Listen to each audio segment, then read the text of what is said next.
Hello，大家好，歡迎收睇今集嘅泳山頻道。唔知點解呢，香港人同我講嘢，同喺呢度同我講嘢嘅香港人係有分別嘅喎。即係譬如我哋想講一件事，但係唔知點解我哋呢度嘅人偏偏將嗰一件事呢就拖長嚟講，又甚至乎反轉嚟講。但係反而我而家喺呢度住耐咗，慣咗，去到香港嗰陣，啲人同我講嘢，我覺得佢哋好突然、好直接、好坦白。就等我俾幾個例子你啊。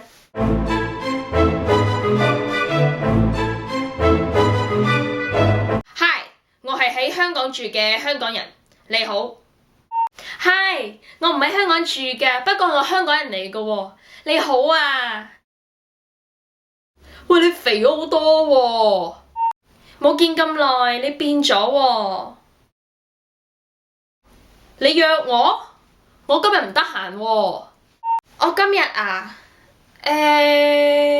我未知住啊，我遲啲覆返你啊。呢樣嘢唔借得俾你喎。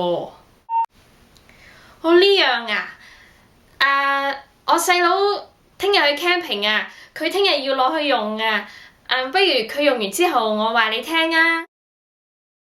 喂，你幫我做啲嘢。喂，好耐冇揾你啦。How are you?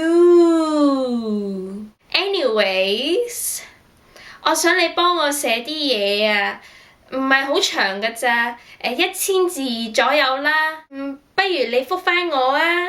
Bye。咪又係普通嘢，見得多啦。哎呀，好好喎，好正啊 ！I can't believe it。咧好矮嗰個咧，咧唔係好高，但係 Q 地嗰個咧，乜你咁蠢㗎？呢個我唔識做喎。喂，你爭我錢喎。喂，記唔記得上次咧，我哋咪去食飯嘅？咁你個銀包咪冇錢嘅？